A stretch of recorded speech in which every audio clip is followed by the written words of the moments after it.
आज हम लोग क्लास 10th के फिजिक्स के प्रथम चैप्टर जिसका नाम है प्रकाश का परावर्तन, इस चैप्टर के जितने भी वस्तुनिष्ठ प्रश्न है और वस्तुनिष्ठ प्रश्न के साथ साथ जो अति लघु उत्तरीय प्रश्न है उस सबका विश्लेषण करने वाले हैं। तो ये भारती भवन का बुक है। भारती भवन के क्लास 10th का फिजिक्स है और चैप्टर पहला के नाम है प्रकाश का परावर्तन, और इस सब का हम लोग आज वस्तुनिष्ठ प्रश्न को देखेंगे।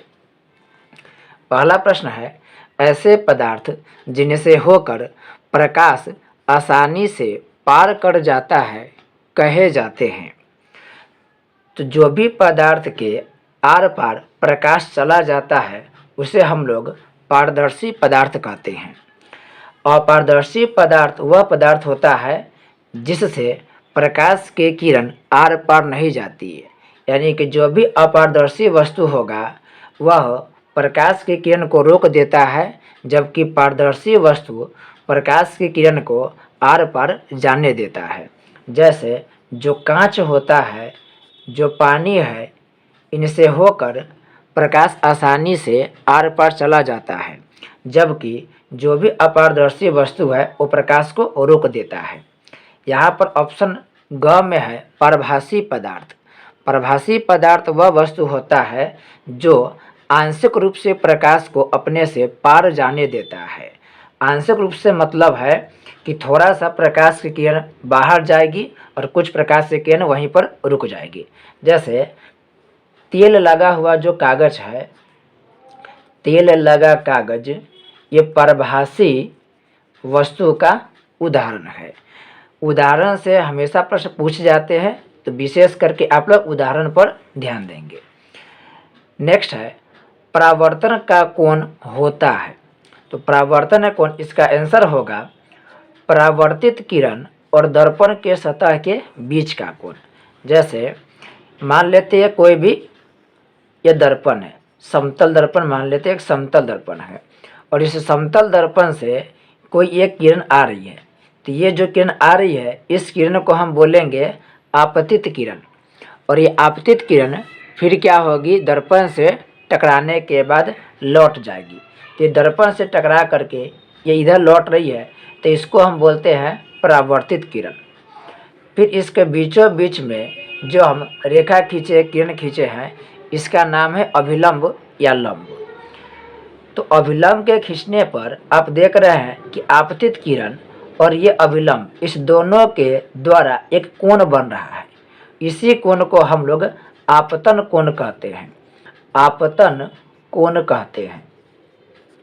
और अभिलंब और ये जो परावर्तित किरण है, परावर्तित किरण, इसके द्वारा यहाँ पर जो कोण बना है उसे हम लोग परावर्तन कोण कहते हैं, परावर्तन कोण कहते हैं। तो यहाँ पे पूछ रहा है परावर्तन का कोण होता है। तो परावर्तन का जो कोण है वो परावर्तित किरण और दर्पण के सतह के बीच का कोण है। और दर्पण के सतह कोण, तो ये जो देख रहे हैं ये दर्पण के सतह है। तो इसी दर्पण की सतह और आपतित जो किरण है, इसी दोनों के द्वारा जो कोण बना है उसे हम लोग क्या बोल देंगे, आपतन कोण। और परावर्तन कोण क्या है, दर्पण की यह सतह है और इस सतह और यहाँ पर जो किरण लौट रही है उसको हम बोल देंगे परावर्तन कोण। नेक्स्ट है, निम्नलिखित में किस दर्पण द्वारा किसी वस्तु का वास्तविक प्रतिबिंब मिल सकता है। वास्तविक प्रतिबिंब की बात करें तो वास्तविक प्रतिबिंब अवतल दर्पण के द्वारा मिलता है। यहाँ पर देखिए ऑप्शन में दिया समतल दर्पण, अवतल दर्पण, उत्तल दर्पण। तो जो वास्तविक प्रतिबिंब है वह वास्तविक प्रतिबिंब अवतल दर्पण के द्वारा बनता है, बाकी दर्पण से काल्पनिक प्रतिबिंब बनता है। नेक्स्ट है, निम्नलिखित में किस दर्पण द्वारा किसी वस्तु का आभासी प्रतिबिंब प्राप्त किया जा सकता है। आभासी का मतलब होता है काल्पनिक प्रतिबिंब, आभासी का मतलब होता है काल्पनिक। तो काल्पनिक प्रतिबिंब समतल द्वारा भी प्राप्त किया जाता है, अवतल दर्पण द्वारा भी और उत्तल दर्पण द्वारा, यानी इसका आंसर होगा घ। तीनों दर्पण के द्वारा काल्पनिक यानी कि आभासी प्रतिबिंब प्राप्त किया जा सकता है। ये जो अवतल दर्पण है उस अवतल दर्पण से ज़्यादातर वास्तविक प्रतिबिंब प्राप्त होता है लेकिन काल्पनिक प्रतिबिंब भी प्राप्त होता है। तो ऑप्शन के अनुसार इसका तीनों होगा, ये तीनों दर्पण के द्वारा काल्पनिक प्रतिबिंब प्राप्त होता है। नेक्स्ट है, वस्तु से छोटा और आभासी प्रतिबिंब इनमें किस दर्पण से प्राप्त होता है। यहाँ पे करा वस्तु से छोटा और आभासी का मतलब होता है काल्पनिक। तो वस्तु से छोटा और आभासी प्रतिबिंब उत्तल दर्पण से प्राप्त होता है, उत्तल दर्पण के द्वारा प्राप्त होता है। आप जब देखते हैं गाड़ी जो मोटरसाइकिल है या जो फोर व्हीलर है, उस फोर व्हीलर या मोटरसाइकिल की आप देखते हो कि जो बगल में जो साइड मिरर होता है, उस साइड मिरर में देखिएगा तो उस दर्पण में देखने पर पीछे से हमें पूरा का पूरा ट्रक, पूरा का पूरा बस दिखाई देता है। यानी जो उत्तल दर्पण है यह वस्तु का प्रतिबिंब बहुत ही क्या बनाता है, छोटा बनाता है, और यह प्रतिबिंब आभासी यानी कि काल्पनिक होता है।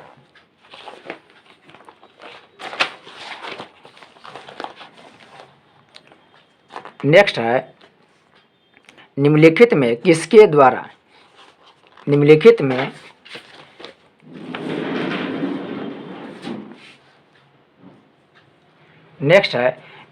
में किसके द्वारा एक बिंदु स्रोत से समांतर किरण पुंज मिल सकता है। करा कि किसके द्वारा एक बिंदु स्रोत से समांतर किरण पुंज मिल सकता है। इसका आंसर होगा अवतल दर्पण द्वारा। देखिए अवतल दर्पण, जैसे ये गोलीय कोई दर्पण है, ऐसे गोलीय दर्पण के काटने से हमें दो दर्पण प्राप्त होता है, एक उत्तल दर्पण और एक अवतल दर्पण। तो ये जो उठा हुआ जो सतह है, ये जो दर्पण है, इस दर्पण को हमेशा हम लोग दाएं तरफ से क्या करते हैं, रंगते हैं। जब दाएं तरफ से रंगेंगे तो इधर से क्या होगा, हम लोग कोई भी वस्तु को रख करके उसका प्रतिबिंब प्राप्त करेंगे। तो ये जो दर्पण है जिसका परावर्तन सतह उठा हुआ है, ये उठा हुआ है, इसको हम बोलते हैं उत्तल दर्पण, उत्तल दर्पण। और ये जो दर्पण, जैसे इसको काटे तो ये जो परावर्तन सतह देख रहे हैं, ये परावर्तन सतह उठा हुआ है, और जब इसको रंग देंगे, हम इधर रंग देंगे तो ये हो जाएगा उत्तल दर्पण। लेकिन ये जो देख रहे हैं यहाँ पर जो आधा है, ये आधा गोलाकार, ये जो आधा गोलाकार है, अगर हम इसको दाएं तरफ से रंगेंगे तो इधर से क्या होगा, परावर्तक सतह होगा, इधर से क्या होगा, कोई वस्तु के प्रतिबिंब बनने वाला होगा। तो इधर जो परावर्तित सतह है वो परावर्तित सतह धंसा हुआ है, तो इसको हम लोग बोलते हैं अवतल दर्पण। तो उत्तल दर्पण के परावर्तक सतह देखिए उठा हुआ होता है, जबकि अवतल दर्पण के परावर्तक सतह धंसा हुआ होता है। तो यहाँ पर इस अवतल दर्पण से जब हम लोग कोई प्रकाश की किरण गुजारते हैं, प्रकाश की किरण जब गुजारते हैं अवतल दर्पण द्वारा, तो देखिए प्रकाश की किरण गुजारने से क्या होता है, ये प्रकाश की किरण गुजरा और गुजरने के बाद ये लौटेगी। फिर यहाँ पर हम एक वक्रता यहाँ पर तिरछा खींचते हैं। अगर इसी के समानांतर ये जो प्रधान अक्ष है, इस प्रधान अक्ष के समांतर अगर हम कोई किरण दर्पण से टकराएंगे तो टकरा कर लौटेगी, और लौट करके देख रहे हैं ये एक जगह पर आके क्या हो रहा है, मिल रही है। तो ये जो अवतल दर्पण है, वो अवतल दर्पण क्या होता है कि समानांतर किरण पुंज को एक बिंदु पर क्या करता है, मिला देता है। अतः इसका आंसर होगा अवतल दर्पण, क्योंकि अवतल दर्पण समांतर किरण पुंज को एक स्थान पर क्या कर दे, मिला दे रही है।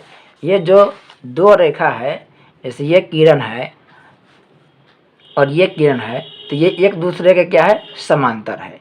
ये और ये दोनों एक दूसरे के समांतर है, यानी कभी भी ये एक दूसरे को काटेंगे नहीं।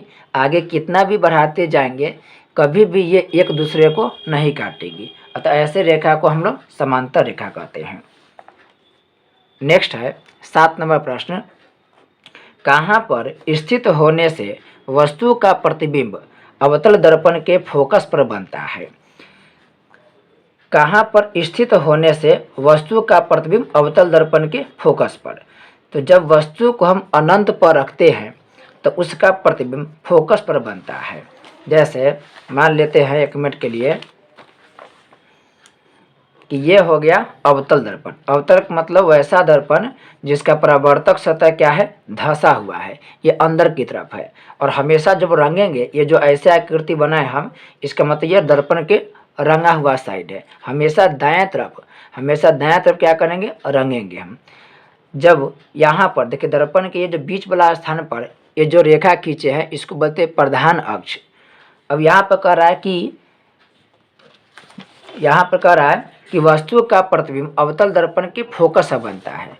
तो देखिए यहाँ पर ये जो दर्पण के जो बीच वाला स्थान है, इस बीच वाला स्थान को हम बोलते हैं पोल। पोल मतलब कि ध्रुव बोलते हैं। फिर पोल से यहाँ पर बीच वाला स्थान को बोलते हैं वक्रता केंद्र। हालांकि वक्रता केंद्र इसकी चर्चा आगे भी डिटेल से किया जाएगा। फिलहाल समझिए ये जो स्थान है वो वक्रता त्रिज्या हो गया, ये जो है वो क्या होगा, ध्रुव हो गया। अब इस प्रधान अक्ष के समांतर मान लेते कि अनंत से कोई किरण आई, तो ये किरण प्रधान अक्ष के समांतर आ रही है और दर्पण से क्या होगी, टकराएगी और टकराने के बाद ये लौटेगी। तो टकराने के बाद ये लौटी और लौटने के बाद जहाँ पर ये काट रही है, प्रधान अक्ष को जहाँ पर ये काट रही है, तो प्रधान अक्ष के जिस बिंदु पर यह किरण काटती है उसको हम बोलते हैं फोकस। उसको हम क्या बोलेंगे, फोकस।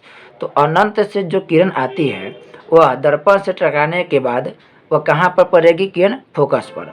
और अनंत पर जब कोई वस्तु रखते हैं तो उसका प्रतिबिंब कहाँ बनेगा, तो उसका प्रतिबिंब फोकस पर बनेगा। और जब फोकस पर रखेंगे कोई वस्तु को तो उसका प्रतिबिंब अनंत पर बनेगा। तो ध्यान रखिएगा, अनंत पर रखेंगे वस्तु को तो प्रतिबिंब बनेगा फोकस पर, और जब फोकस पर कोई वस्तु रखेंगे तो उसका प्रतिबिंब बनेगा अनंत पर। अनंत इस तरीक़ा से बनता है।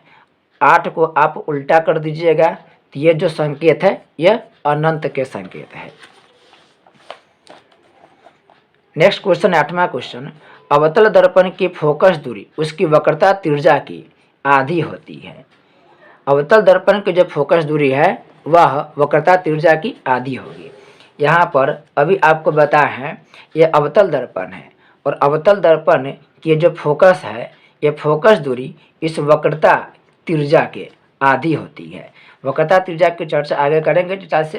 अभी इतना समझिए कि पोल से ये जो अवतल दर्पण है, इस अवतल दर्पण के यहाँ पर जो पोल है, अब पोल से लेके एफ तक, एफ यानी कि फोकस तक जो रेखा खींचते हैं उसको बोलते हैं फोकस दूरी।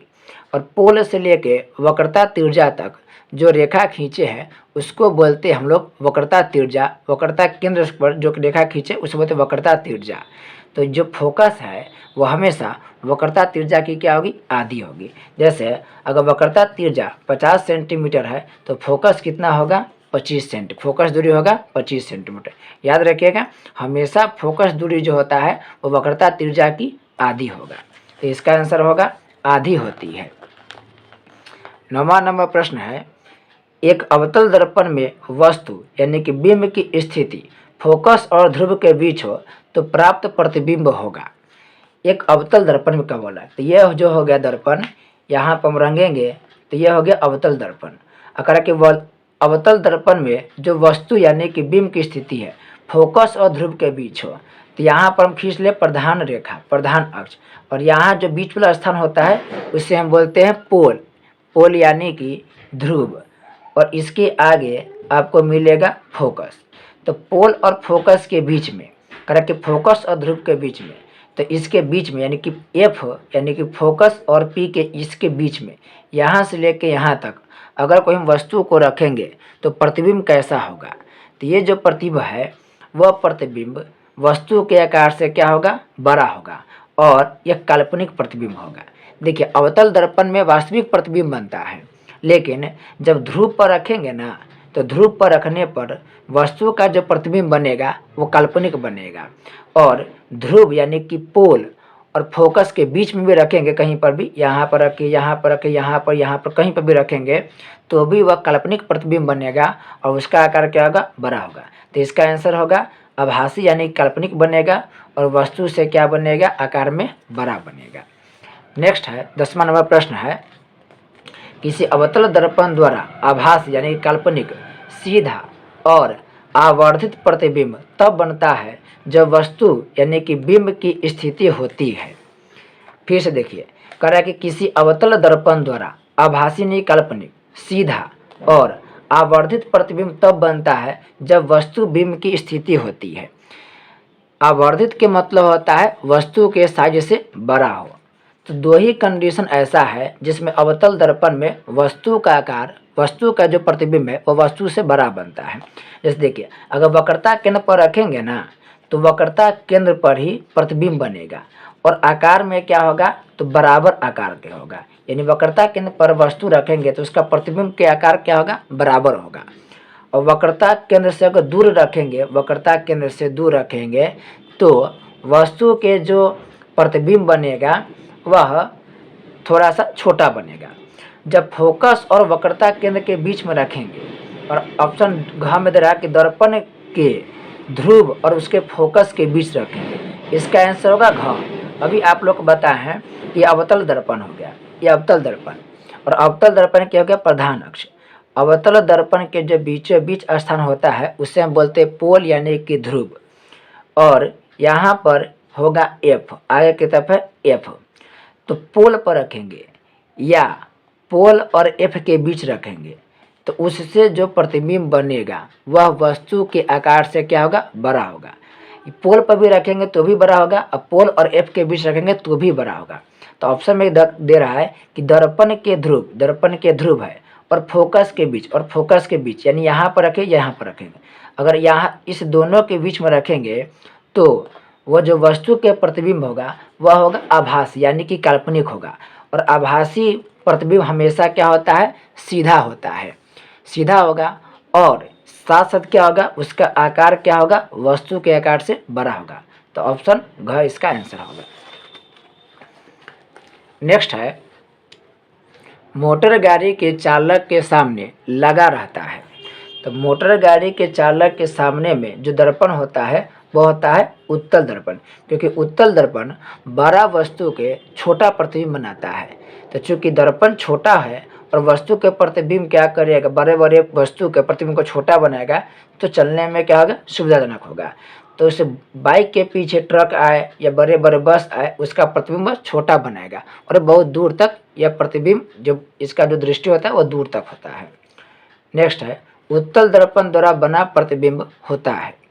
तो उत्तल दर्पण द्वारा जो प्रतिबिंब होता है वह काल्पनिक होता है, और काल्पनिक प्रतिबिंब हमेशा सीधा होता है। तो याद रखेंगे, उत्तल दर्पण काल्पनिक प्रतिबिंब बनाएगा और काल्पनिक प्रतिबिंब कैसा होता है, तो सीधा होता है। 13 नंबर प्रश्न है, उत्तल दर्पण द्वारा बना प्रतिबिंब होता है। तो उत्तल दर्पण द्वारा जो प्रतिबिंब होता है वह क्या होगा, हमेशा सीधा होता है, हमेशा क्या होगा, वह सीधा होगा। नेक्स्ट है 14 नंबर प्रश्न, एक दर्पण से किसी भी दूरी पर रखी एक वस्तु का सीधा प्रतिबिंब ही प्राप्त होता है, दर्पण हो सकता है। इसका आंसर होगा समतल तथा उत्तल। समतल दर्पण तथा उत्तल दर्पण में जो कोई वस्तु रखते हैं तो वस्तु का सीधा प्रतिबिंब बनेगा, वस्तु का क्या बनेगा, सीधा प्रतिबिंब बनेगा। अवतल दर्पण में उल्टा प्रतिबिंब बनता है। नेक्स्ट है, संबंध f बराबर r/2 सत्य है। f बराबर r/2 सत्य है।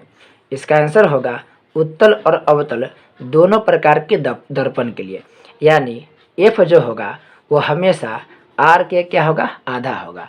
अगर f 15 है तो r कितना होगा, 30 होगा। अगर f 10 है तो r कितना होगा, 20 होगा।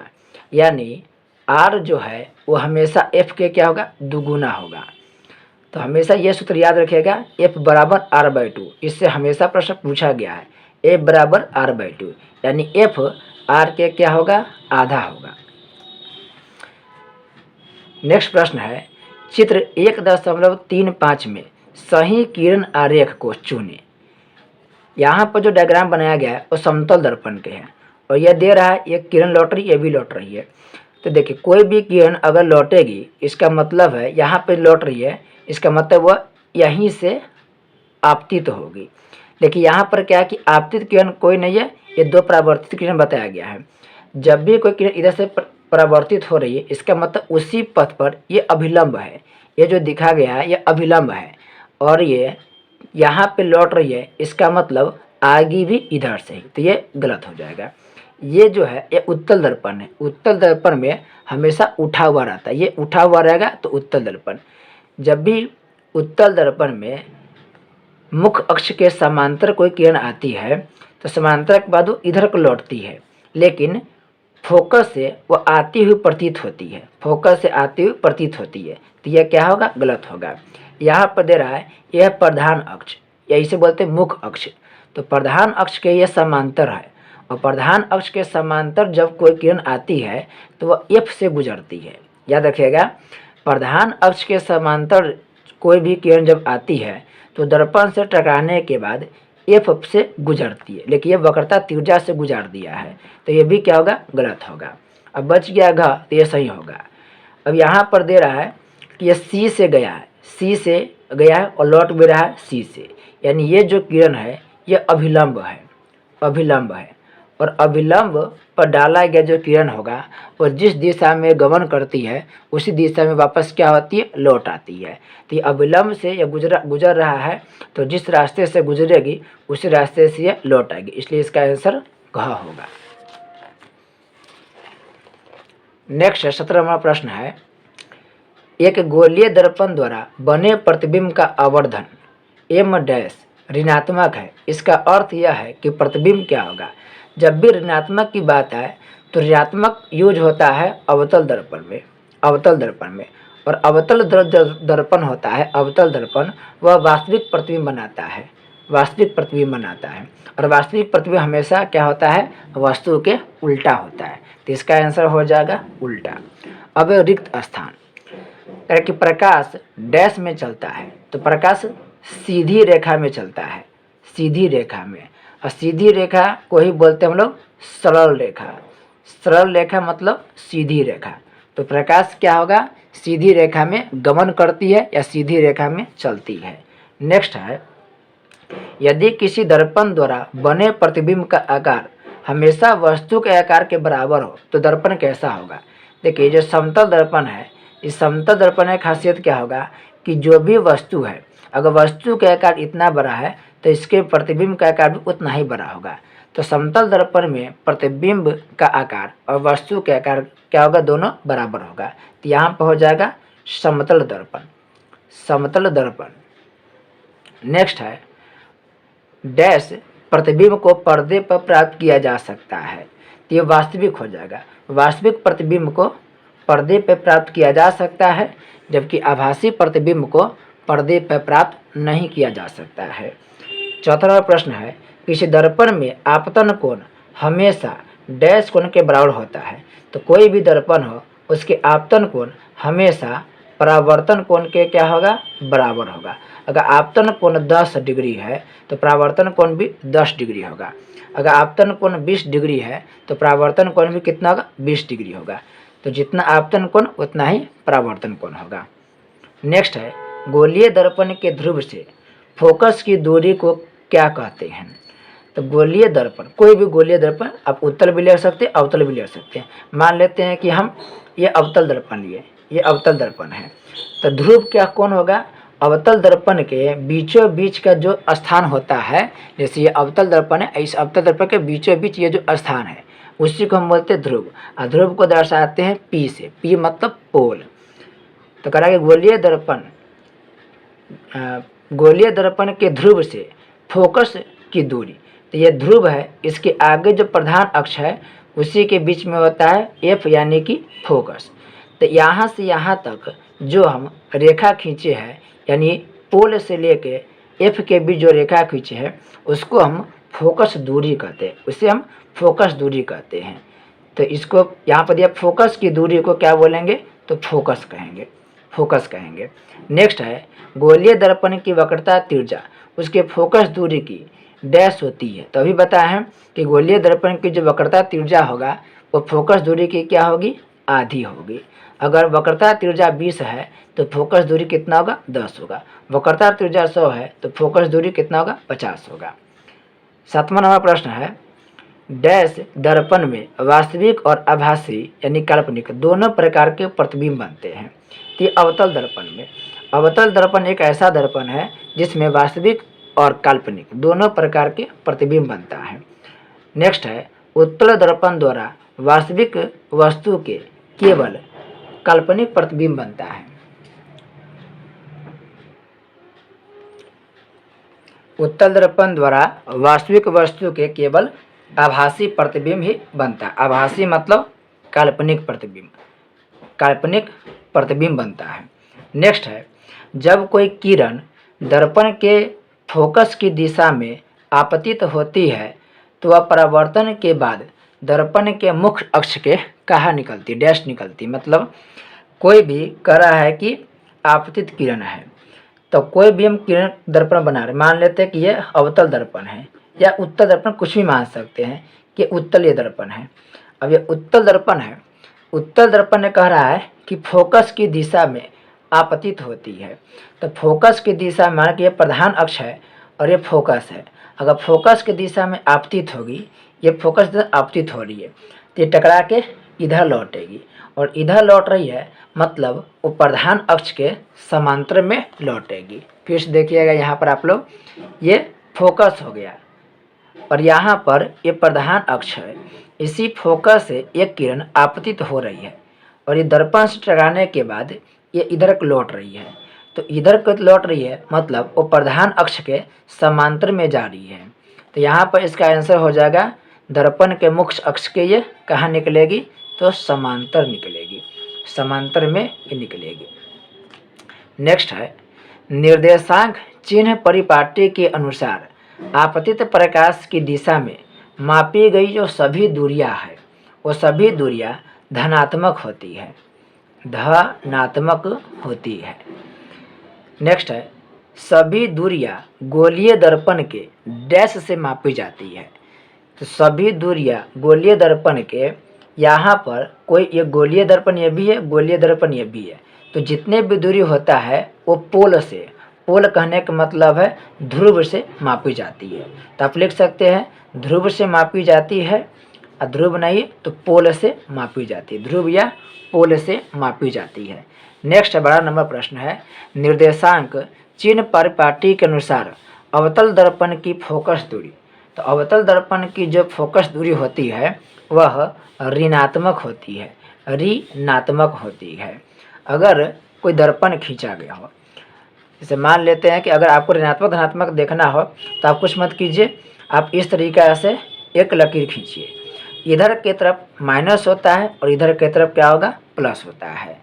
तो जब हम अवतल दर्पण बनाते हैं तो ये अवतल दर्पण बनाए, अवतल दर्पण, तो अवतल दर्पण में इधर की तरफ से प्रकाश आ रही है, इधर की तरफ से किरण आ रही है, तो इधर की तरफ से आ रही है तो इधर हम निगेटिव रखेंगे, इधर की तरफ हम क्या रखेंगे, निगेटिव, और इधर की तरफ क्या रखेंगे हम लोग, पॉजिटिव रखेंगे, इधर की तरफ हम पॉजिटिव रखेंगे। तो अभी के लिए इतना ही मानिए कि निर्देशांक चिन्ह परिपाटी के अनुसार जो अवतल दर्पण की फोकस दूरी होगी वह क्या होगी, ऋणात्मक होगी। यहाँ पर पोल है, यहाँ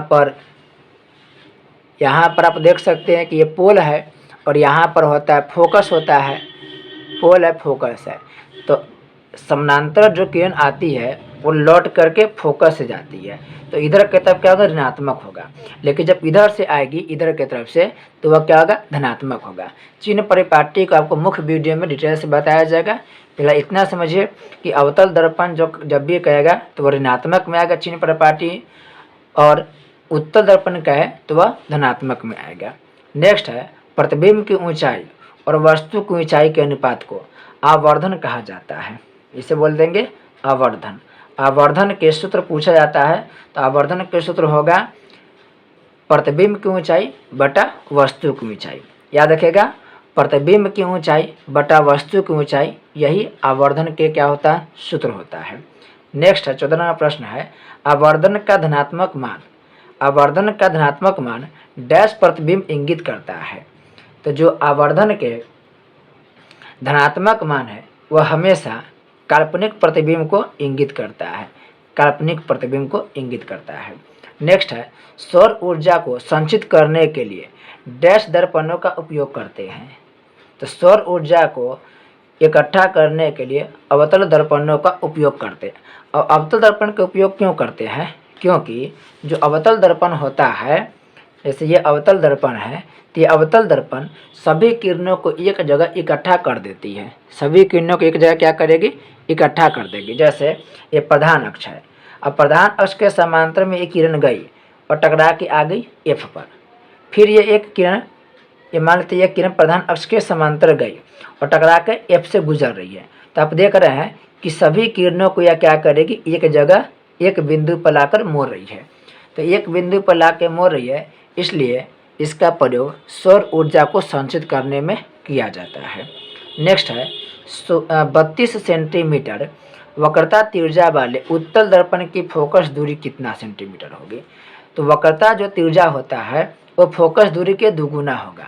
तो वक्रता त्रिज्या 32 सेंटीमीटर है तो फोकस दूरी इसका आधा हो जाएगा, यानी कि 16 सेंटीमीटर। आपको एक सूत्र याद रखना होगा हमेशा, F बराबर R/2, F बराबर R/2। तो ये जो F है वो हमेशा R के क्या होता है, आधा होता है।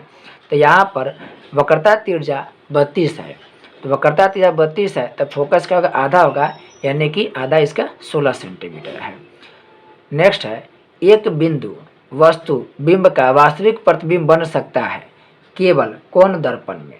तो देखिए वास्तविक प्रतिबिंब की जब बात हो तो वास्तविक प्रतिबिंब हमेशा अवतल दर्पण में बन सकता है, बाकी उत्तल दर्पण और समतल दर्पण में काल्पनिक प्रतिबिंब बनता है। अब हम लोग अति लघु उत्तरीय प्रश्न को देखेंगे।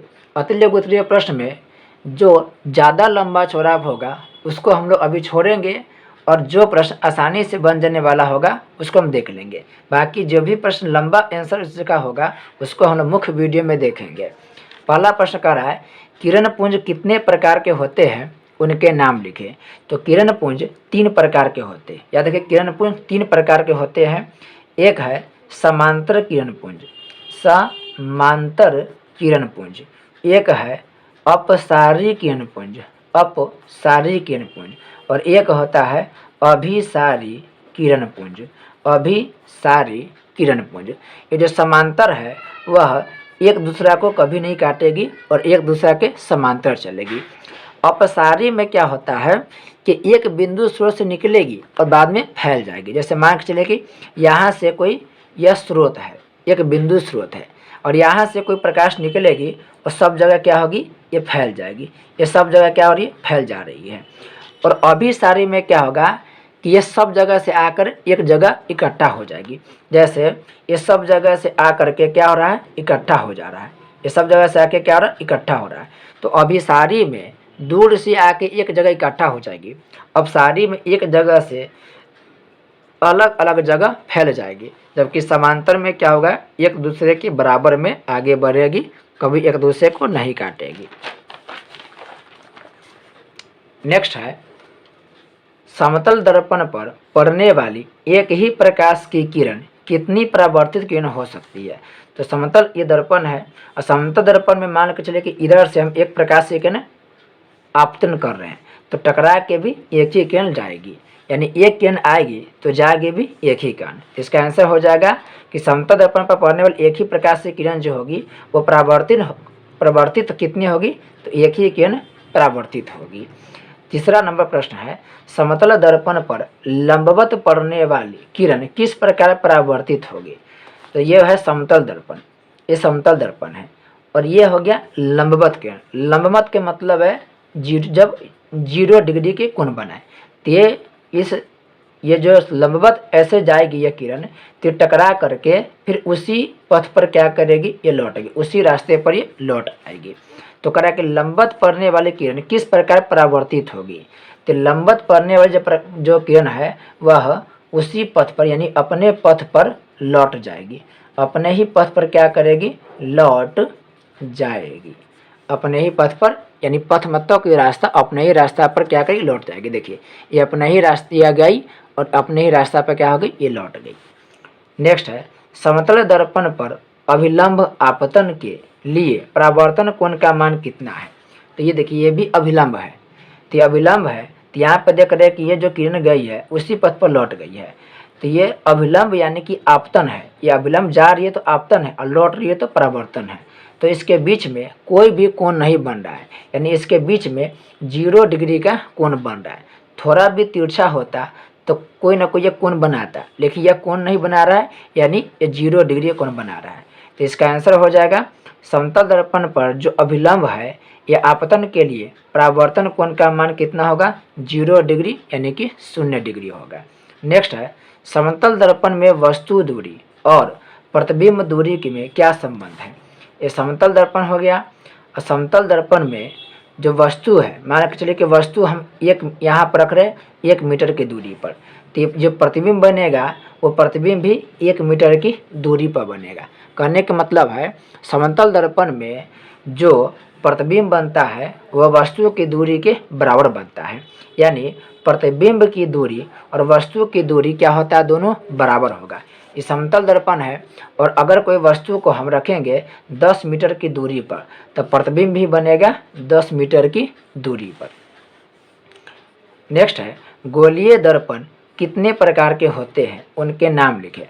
तो गोलीय दर्पण 2 प्रकार के होते हैं, एक होता है उत्तल दर्पण और एक होता है अवतल दर्पण। एक है उत्तल दर्पण और एक है अवतल दर्पण। जैसे मान लेते हैं कि ये हो गया कांच के खोखला गोला। कांच के खोखला गोला, खोखला का मतलब है इसके अंदर में कुछ नहीं होगा, ये खाली होगा। जब इसको हम काटेंगे तो आपको 2 आकृति मिलेगी, एक ऐसे और एक ऐसे। तो हम लोग इसको काटने के बाद 2 आकृति निकाले, इसके दायां तरफ रंगेंगे। अब इधर हम रंग दिए, दायां तरफ रंग दिए और इधर भी दायां तरफ हम रंग दिए। अब दोनों तरफ जब रंगे दायां तरफ, तो ये जो दर्पण है इस दर्पण के इधर के तरफ से ही हम किसी वस्तु को देखेंगे, अपना चेहरा भी देखना हो तो इधर से देखेंगे। और ये दर्पण को चूँकि पीछे की तरफ रंग दिए हैं तो हम चेहरा इधर की तरफ से देखेंगे और इस दर्पण में इधर की तरफ से चेहरा देखेंगे।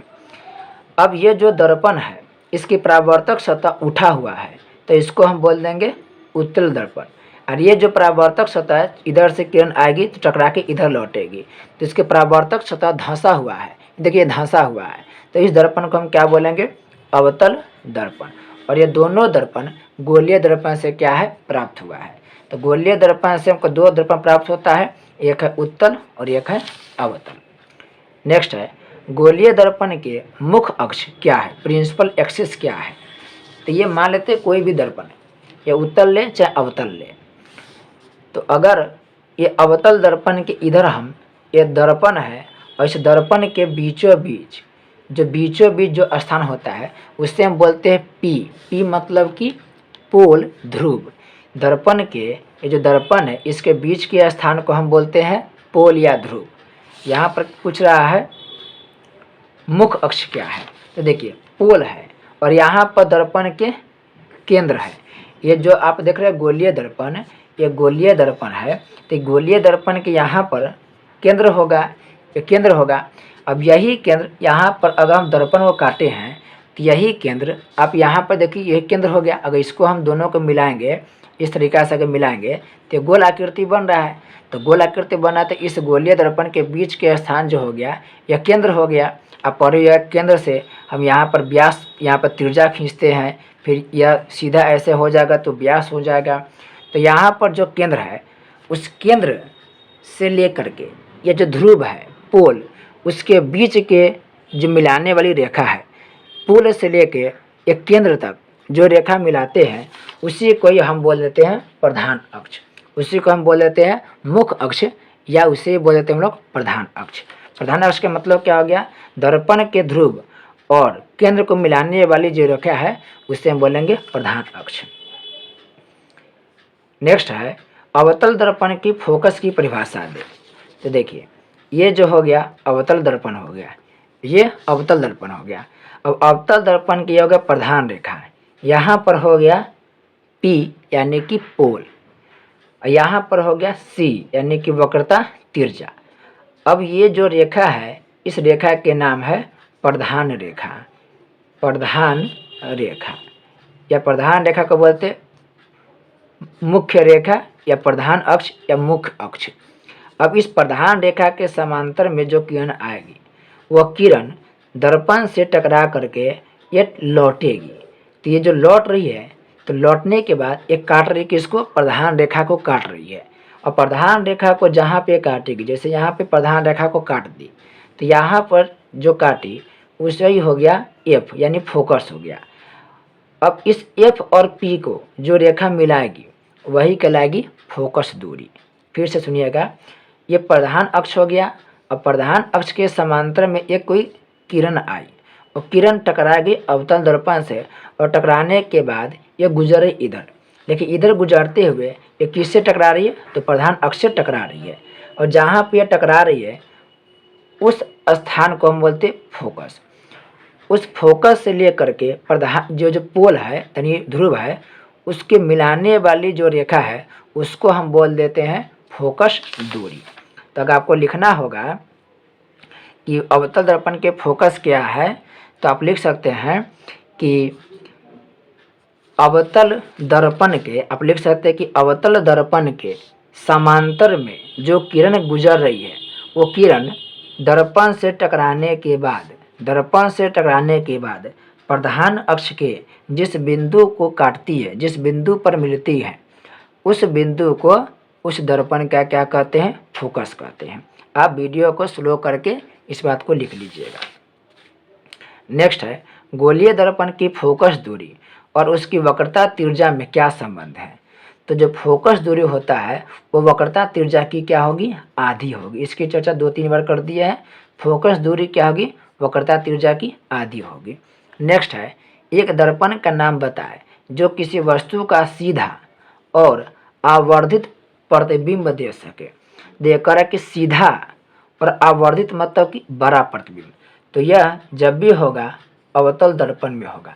तो आवर्धित और सीधा प्रतिबिंब अवतल दर्पण प्रदान करता है। नेक्स्ट है एक अवतल दर्पण द्वारा आभासी प्रतिबिंब बनने के लिए वस्तु का स्थान कहाँ होना चाहिए। अब ये अवतल दर्पण है। अब अवतल दर्पण में अधिकांश प्रतिबिंब वास्तविक बनता है, लेकिन यहाँ पर कह रहा है कि आभासी प्रतिबिंब बनने के लिए वस्तु को कहाँ पर रखना होगा। अवतल दर्पण के हम यहाँ पर एक खींचेगा रेखा, यह हो गया प्रधान अक्ष, यहाँ पर हो गया पोल, यहाँ पर हम लिख रहे हैं वक्रता केंद्र या वक्रता त्रिज्या, और एफ और सी के बीच में होता पी और सी के बीच में होता है एफ। तो अगर हम एफ पर रखेंगे वस्तु को तो अनंत पर प्रतिबिंब बनेगा। तो यहाँ पर रखे या एफ और सी के बगल में बीच में रखे, सी पर रखे, या मान लेते हैं अनंत पर रखे। कहीं पर भी वस्तु रखते हैं तो उस वस्तु के प्रतिबिंब हमेशा वास्तविक बनता है। याद रखेंगे, अवतल दर्पण में वस्तु को अगर हम एफ पर रखें या एफ या सी के बीच में रखें या सी पर रखें या सी तथा अनंत के बीच में रखें या अनंत पर रखें, हमेशा वास्तविक प्रतिबिंब बनेगा। लेकिन अगर हम वस्तु को पोल पर रख दें, कहाँ रखें? पोल पर, यानी कि ध्रुव पर रख दें, और पोल और एफ के बीच में अगर रख दे, यहाँ पर रखे, यहाँ पर या कहीं पर रखे, तो जब पी तथा एफ के बीच में रखे, पी तथा एफ के बीच में रखे, तो ये दो कंडीशन में ऐसा होता है कि अवतल दर्पण में जो वस्तु का प्रतिबिंब बनेगा वह प्रतिबिंब काल्पनिक प्रतिबिंब बनेगा, यह काल्पनिक प्रतिबिंब बनेगा। तो यहाँ पर कह रहा है कि आभासी प्रतिबिंब बनने के लिए वस्तु का स्थान कहाँ पर रखेंगे। तो या तो वस्तु का पोल पर रख दीजिए यानी कि ध्रुव पर, और नहीं तो पोल और एफ के बीच में रख दीजिए, तो भी वस्तु का प्रतिबिंब काल्पनिक ही बनेगा। नेक्स्ट है यदि कोई वस्तु किसी अवतल दर्पण के वक्रता केंद्र पर रखी हो तो उसका प्रतिबिंब कहाँ और कैसा बनता है। देखिए वक्रता केंद्र पर रखेंगे, अगर यहाँ पर वक्रता केंद्र पर रखेंगे तो वस्तु का प्रतिबिंब भी वक्रता पर यानी कि सी पर ही बनेगा। और चूँकि वस्तु है सी यानी कि वक्रता केंद्र पर, वक्रता केंद्र पर वस्तु है, तो वस्तु के प्रतिबिंब भी बनेगा वक्रता केंद्र पर ही, वक्रता केंद्र पर ही वस्तु के प्रतिबिंब बनेगा। और चूँकि वस्तु प्रतिबिंब वक्रता केंद्र पर बन रहा है तो उस वस्तु के जो आकार होगा वह वस्तु के आकार के क्या होगा? बराबर होगा। यानी प्रतिबिंब के आकार वस्तु के आकार के क्या होगा? बराबर होगा। तो इसका आंसर होगा प्रतिबिंब वक्रता केंद्र पर बनेगा और वह वस्तु के बराबर बनेगा। नेक्स्ट है वस्तु दूरी यू का चिन्ह क्या होगा जब एक अवतल दर्पण के सामने किसी वस्तु को रखा जाता है। तो अवतल दर्पण के सामने कोई वस्तु को रखेंगे तो उसका जो मान होगा वह मान होगा ऋणात्मक, उसका मान होगा ऋणात्मक। 14वां प्रश्न है 10 सेंटीमीटर फोकस दूरी वाले अवतल दर्पण से 15 सेंटीमीटर की दूरी पर रखी वस्तु के प्रतिबिंब की प्रकृति क्या होगी। तो यहाँ पर दिया फोकस दूरी दिया 10 सेंटीमीटर और दर्पण कौन है, तो अवतल दर्पण है। और फिर 15 सेंटीमीटर की दूरी पर वस्तु के रखे हैं, 15 सेंटीमीटर रखने के बाद प्रतिबिंब की दूरी पूछ रहा है। तो हम सबसे पहले यहाँ पर अवतल दर्पण बनाएंगे। तो ये जो दर्पण है ये हो गया अवतल दर्पण, ये अवतल दर्पण हो गया। और इस अवतल दर्पण के यहाँ पर पोल हो गया यानी कि ध्रुव हो गया। यहाँ पर एफ है और एफ कह रहा है 10 सेंटीमीटर। एफ कितना है, तो एफ है 10 सेंटीमीटर। अब ध्यान दीजिएगा, एफ है 10 सेंटीमीटर, लेकिन वस्तु कहाँ रखे हैं, तो 15 सेंटीमीटर की दूरी पर रखे हैं। अब देखिए एफ जो है वो 10 सेंटीमीटर है। तो आप लोग पढ़े हैं कि एफ बराबर r/2 होता है, यानी जो एफ होता है वो r के क्या होगा, आधा होगा। तो चूंकि एफ 10 है तो r यानी कि वक्रता जो तिर्जा होता है, वक्रता तिर्जा वो कितना हो जाएगा, 20 सेंटीमीटर। एफ अगर 10 है तो वक्रता तिर्जा कितना हो जाएगा, 10 दूना 20 सेंटीमीटर। अब जो वस्तु रखे हैं वो 15 सेंटीमीटर की दूरी पर रखे हैं, यानी यहाँ पर 10 सेंटीमीटर की दूरी है, यहाँ से यहाँ तक की दूरी 10 सेंटीमीटर है और यहाँ से यहाँ तक की दूरी 20 सेंटीमीटर है। और इसी दोनों के बीच में हम वस्तु को रख रहे हैं यानी 15 सेंटीमीटर पर। तब यहाँ पर जब रखेंगे वस्तु, तब वस्तु के जो प्रतिबिंब बनेगा वह वस्तु के प्रतिबिंब, देखिए इधर रखे हैं एफ के, और एफ से इधर जितना भी वस्तु रखेंगे, जहाँ पर भी रखेंगे, उसका प्रतिबिंब हमेशा क्या होगा, वास्तविक बनेगा। और वास्तविक प्रतिबिंब हमेशा क्या होता है, उल्टा होता है। वास्तविक जो प्रतिबिंब होगा वो कैसा होगा, उल्टा होगा। अब देखिए एफ और सी के बीच में रखे हैं, एफ और क्या रखे, सी के बीच में। तो एफ और सी के बीच में रखे हैं तो यह वस्तु जो होगा वह प्रतिबिंब बड़ा बनेगा, वस्तु के प्रतिबिंब क्या बनेगा, बड़ा बनेगा। तो 3 बात याद रखिएगा, एफ और सी के बीच 15 सेंटीमीटर होगा, तो ये जो वस्तु के प्रतिबिंब होगा वह वास्तविक प्रतिबिंब होगा, वस्तु के उल्टा होगा और यह वस्तु से क्या होगा, आकार में बड़ा होगा। इस बात को याद रखिएगा। देखिए आपको यहाँ पर इसका संकेत भी दे दिया है कि प्रतिबिंब वस्तु से बड़ा है। देखिए प्रतिबिंब जो है वस्तु से क्या होगा, बड़ा होगा, वास्तविक बनेगा, क्योंकि वास्तविक जो प्रतिबिंब होगा वो वास्तविक प्रतिबिंब हमेशा उल्टा होता है। तो प्रतिबिंब वस्तु से बड़ा बनेगा और वास्तविक बनेगा। जब भी वास्तविक प्रतिबिंब बनता है वो कैसा होता है, वह उल्टा होता है, और काल्पनिक प्रतिबिंब क्या होता है, सीधा होता है। 15 कुछ प्रश्न का यहाँ पर देखिए संकेत भी दे दिया है, यानी कुछ आपको सॉल्व करने के लिए कुछ संकेत दे दिया है जिसके माध्यम से आप उसका आंसर निकाल सकते हैं। 15 नंबर दे रहा है, अवतल दर्पण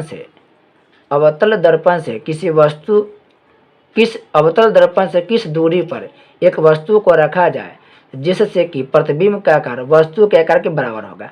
तो वस्तु के आकार बराबर कहाँ होगा, वक्रता केंद्र पर, आंसर दे ही दिया है।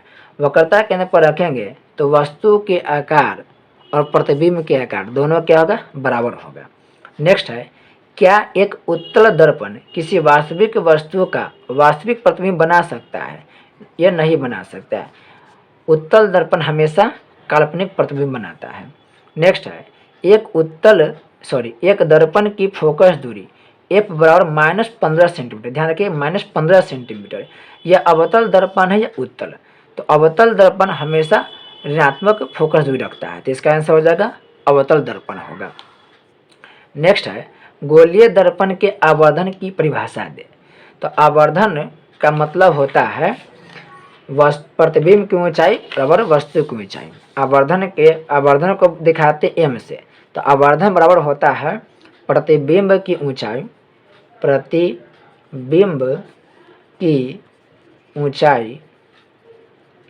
बटा वस्तु की ऊंचाई। ये फार्मूला याद रखिएगा। प्रतिबिंब बराबर क्या होता है, आवर्धन बराबर क्या होता है, प्रतिबिंब की ऊंचाई बटे वस्तु की ऊंचाई। कहीं के पर दिया होगा m बराबर h डैश बटा h। h डैश का मतलब प्रतिबिंब की ऊंचाई और h का मतलब है वस्तु की ऊंचाई। तो ये याद रखिएगा, आवर्धन बराबर प्रतिबिंब की ऊंचाई बटे वस्तु की ऊंचाई। नेक्स्ट है, आवर्धन m का ऋणात्मक मान क्या बताता है।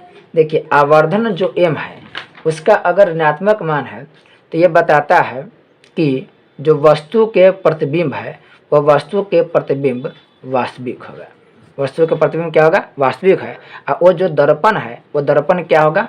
अवतल दर्पण, क्योंकि अवतल दर्पण द्वारा ही वस्तु के वास्तविक प्रतिबिंब बनता है। नेक्स्ट है, एक गोलीय दर्पण की वक्रता त्रिज्या 20 सेंटीमीटर है, तो फोकस दूरी बताना है। तो देखिए वक्रता त्रिज्या 20 है तो फोकस दूरी आधा होगा, यानी फोकस दूरी 10 सेंटीमीटर होगा। यहाँ पर सॉल्व करके दे दिया गया है F बराबर R/2। देखिए वक्रता त्रिज्या 20 सेंटीमीटर है तो वक्रता त्रिज्या के आधा फोकस होगा, तो यहाँ पर 2 रखे काटे तो 10 सेंटीमीटर हो जाएगा। हमेशा फोकस दूरी जो होता है वो वक्रता त्रिज्या की आधी होता है। नेक्स्ट है, उत्तल दर्पण के एक उपयोग लिखना है। तो एक उपयोग में सबसे सटीक उपयोग आप लिख सकते हैं कि जो गाड़ी के साइड मिरर होता है, जैसे 2 व्हीलर होता है या 4 व्हीलर होता है, उसका जो साइड मिरर होता है उस साइड मिरर के रूप में उत्तल दर्पण के प्रयोग किया जाता है। नेक्स्ट है, उस उत्तल दर्पण की फोकस दूरी ज्ञात करें जिसकी वक्रता त्रिज्या 32 सेंटीमीटर है। अब वक्रता त्रिज्या 32 सेंटीमीटर है तो फोकस दूरी आधा होगा, यानी कि 16 सेंटीमीटर इसका आंसर हो जाएगा। इसका आंसर 16 सेंटीमीटर, क्योंकि हमेशा फोकस दूरी वक्रता त्रिज्या की आधी होती है। नेक्स्ट प्रश्न है, समतल दर्पण में आवर्धन m बराबर +1 का क्या अर्थ है? देखिए संकेत दे दिया है, आप इसको अच्छा से पढ़ के समझ सकते हैं। दिया है कि समतल दर्पण में आवर्धन m बराबर +1 का अर्थ है प्रतिबिंब का जो आकार है वो वस्तु के आकार के क्या है? बराबर है। +1 का मतलब 1 के मतलब हो गया, 1 के मतलब वस्तु के आकार जो है वो प्रतिबिंब के आकार के बराबर। जैसे मान के चलिए कि अभी बताएं आवर्धन बराबर आवर्धन m बराबर h डैश बटा h। मान लेते हैं कि हाइट 10 है, प्रतिबिंब की हाइट 10 है और वस्तु की हाइट भी 10 है। अगर हम इसको काटेंगे तो काटे तो 1 निकला। अब 1 प्राप्त हो रहा है, तो 1 क्या बता रहा है? ये जो प्रतिबिंब की जो ऊंचाई है वो वस्तु की ऊंचाई की क्या है? बराबर है। और प्लस का देखिए अर्थ कर रहा है कि प्लस का धनात्मक चिन्ह बताता है कि वह प्रतिबिंब क्या है? वस्तु के सापेक्ष में क्या है? सीधा है। वस्तु के सापेक्ष में क्या है? सीधा है। सीधा के मतलब होता है वो प्रतिबिंब काल्पनिक है। प्रतिबिंब क्या है? काल्पनिक है। और काल्पनिक प्रतिबिंब हमेशा कैसा बनता है? तो सीधा बनता है। लास्ट प्रश्न है, एक गोलीय दर्पण जिसके वक्रता केंद्र C है पर एक किरण A से B आपतित होती है, यह किरण किस दिशा में परावर्तित होगी? अब यहाँ पर दे रहा है एक गोलीय दर्पण। गोलीय दर्पण में कोई भी दर्पण बना सकते हैं, उत्तल भी बना सकते हैं, अवतल भी। जैसे मान के चलिए कि अवतल दर्पण है। अब अवतल दर्पण में कह रहा है क्या कि वक्रता केंद्र C है। अब वक्रता केंद्र यहाँ पर दर्पण के मुख्य अक्ष हो गया, यहाँ पर देखिए दर्पण के P हो गया, यानी कि पोल हो गया। यहाँ पर C हो गया, इसके बीच में क्या होगा? F होगा। तो कि एक गोलीय दर्पण जिसकी वक्रता केंद्र C है पर एक किरण A से B आपतित होती है, यह किरण किस दिशा में परावर्तित होगी? जैसे यह C से कोई किरण आपतित हो रही है। अब C से आपतित हो रही है तो यह किरण हो गया AC, इसको मान लेते हैं कि B हो रही है।